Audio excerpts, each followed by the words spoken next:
Ketua DPP PDIP Puan Maharani bertemu dengan Presiden Joko Widodo di Istana Kepresidenan Jakarta. Dalam pertemuan ini, Puan menegaskan bahwa dirinya tetap menjalin komunikasi dengan Presiden Joko Widodo. Sebelumnya, Puan telah menyatakan berencana akan bertemu dengan Presiden Jokowi untuk membahas statusnya sebagai kader PDIP.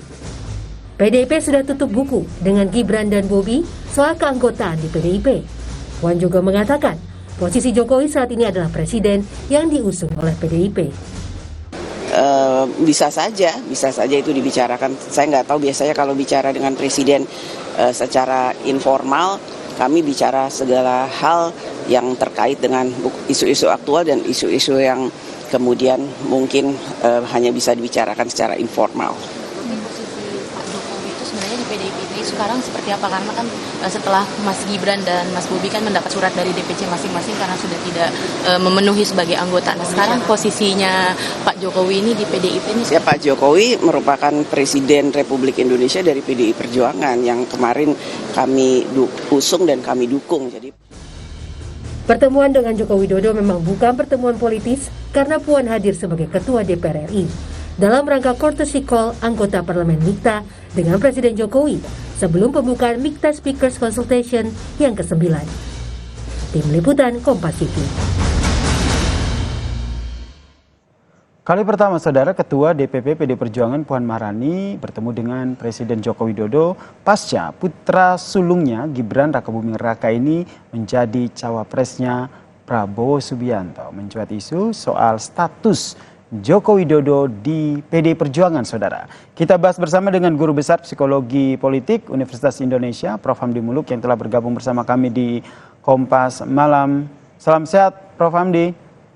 Selamat malam, Yasser. Selamat malam para pemirsa Kompas TV yang budiman. Ini menarik untuk disimak, ini tidak hanya pertemuan kali pertama ya, Puan dan juga Joko Widodo pasca anaknya Jokowi yang akhirnya jadi cawapresnya Prabowo Subianto, tapi ada hal menarik soal status Joko Widodo di PD Perjuangan. Anda melihatnya seperti apa? Ya, saya kira tentu tadi omongannya, bicaranya Mbak Puan tadi ya masih dalam tataran normatif dan diplomatif gitu. Ya, ketika ditanya wartawan, bahkan nanti akan dibicarakan tentang status Pak Jokowi di PDIP pasca Gibran dan Bobi. Kalau dalam berita-berita disebut Gibran Bobi sudah selesai, kira-kira begitu. Seolah-olah nih Pak Jokowinya masih gantung, tapi kan itu jawaban yang memang standar ya, kira-kira normatif ya, bahwa Pak Jokowi sampai hari ini masih Presiden Republik Indonesia yang diusung secara resmi oleh PDIP sejak 2014, 2019, dan juga pernyataan berkali-kali bahwa penegasan PDIP akan bersama Pak Jokowi sampai akhir pemerintahan. Nah, ditanya setelah itu apakah nanti akan ada pembicaraan tentang hal ini secara eksplisit, kan tidak dijawab ya dan tidak. Maksudnya tadi ya kita bicara dengan Pak Presiden, agenda kan bisa banyak kalau informal. Iya, betul. Informal. Pernyataan yang normatif ya menurut Anda, Prof? Ya bisa ya normatif sekali, banyak bicara itu bisa saja gitu kan ya, bisa tidak begitu. Jadi saya kira itu masih dalam tataran yang normatif lah. Kenapa Anda, apakah pernyataannya normatif ini menurut Anda wajar, dan apa yang Anda baca dari pernyataan normatif dari Puan Maharani ini? Ya memang politisi dalam membuat pernyataan politik harus seperti itu. Oke. Kita mengamati sebenarnya Mbak Puan sekarang dalam terakhir-terakhir ini kan makin matang dalam berpolitik. Saya kira wajar lah dalam posisi beliau sebagai Ketua DPR bahwa segala tindak tanduknya, semua komentar-komentarnya, pernyataan-pernyataan itu ya memang politisi harus seperti itu gitu loh. Dalam politik itu ada istilah kan political correctness gitu loh. Jangan sampai Anda melakukan sesuatu yang tidak korek secara politik gitu loh. Jadi semua statement pun harus terukur begitu. Tidak blunder lah katakanlah begitu. Jadi kalau dalam konteks tadi ya sebenarnya ya bisa kita katakan normatif, bisa kita katakan diplomatif gitu, kita katakan secara politik itu sudah korek saja gitu. Tapi menurut Anda sendiri, Prof, apakah betul terlihat begitu kerenggangan hubungan antara Joko Widodo dan juga PDIP nih pasca anaknya Joko Widodo, Gibran, yang akhirnya menjadi cawapresnya Prabowo?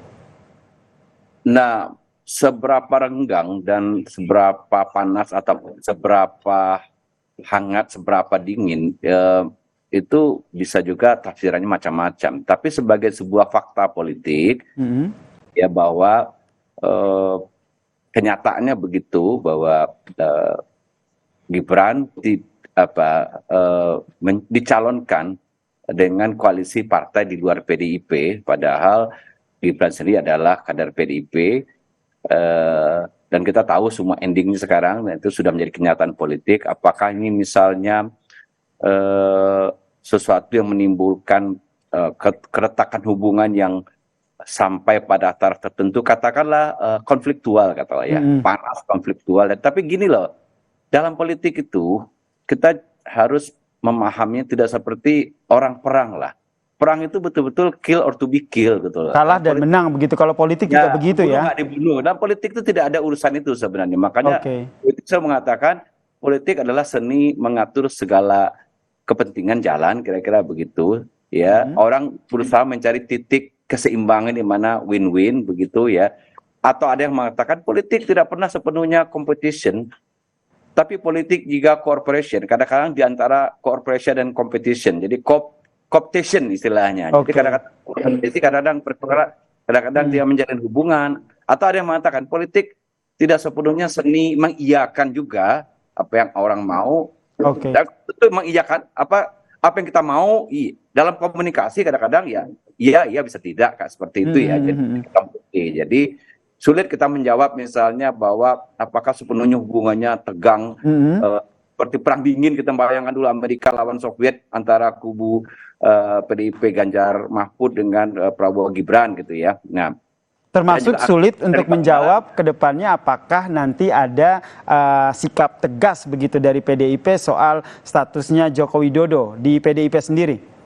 Ya itu mungkin ya, kalau misalnya kita membayangkan kalau hari ini ada sikap tegas dan PDIP membuat sesuatu yang sangat deklaratif gitu ya, dan sangat artikulatif, misalnya ya, kami tidak lagi mengakui Presiden Jokowi sebagai kader kami, apalagi ada istilah sudah kami pecat, itu kan sesuatu yang kita nggak mungkin membayangkan akan terjadi gitu loh. Itu seperti bermusuhan gitu tadi ya, seperti orang bermusuhan, seperti orang mutung, seperti ibaratnya udah kill to be killed lah. Kan nggak begitu politik. Politik selalu mencoba mencari kemungkinan-kemungkinan ya, karena ini kan endingnya belum selesai juga. Betul. Jadi menurut Anda ke depannya ini posisi Joko Widodo sebagai kader PDIP ini masih akan tetap bertahan ya sampai akhirnya Pilpres. Itu ada jaminan seperti itu. Mungkin memang harus seperti itu karena agak aneh juga misalnya tiba-tiba hanya karena misalnya putra presiden itu yang punya hak politik, katakanlah begitu ya, untuk dicalonkan dan mencalonkan, itu kan hak yang asasi gitu, dijamin undang-undang oleh partai lain misalnya. Tapi kan tidak mungkin istilahnya tiba-tiba dengan itu PDIP mutung dan mengatakan ya kami pecat kader kami terbaik kami yang akan jadi presiden, kan nggak mungkin juga. Belum membayangkan seperti itu. Dan yang kedua mungkin dalam politik jajakan kemungkinan itu kita kan belum bicara ke depannya ada momen yang penting bahwa pemilihan presiden wapres ini juga ini baru akan mulai ya, pemilihan presiden ini baru masa kampanye. Setelah itu mungkin orang meramalkan mungkin ada putaran kedua. Segala kemungkinan masih bisa terjadi. Segala kemungkinan masih tetap terjadi ya, sehingga semua aktor politik ini harus memiliki strateginya masing-masing begitu ya, Prof ya. Oke, baik, Prof. Dan bicara fleksibilitas dalam konteks itulah menjalin komunikasi politik terus itu sebuah keniscayaan begitu. Baik, kita nantikan ya seperti apa nanti, Prof, langkah-langkah politik yang diambil oleh para aktor politisi yang ada di tanah air pada Pilpres 2024 ini. Terima kasih Guru Besar Psikologi Politik UI, Prof Hamdi Muluk, telah bergabung bersama kami di Kompas Malam. Salam sehat, Prof. Dan saudara, usai jeda Kompas Malam masih punya informasi lain terkait dengan RSUD Kabupaten Tangerang yang siapkan pendampingan psikologi bagi para calon anggota legislatif atau caleg pemilu legislatif yang gagal di pileg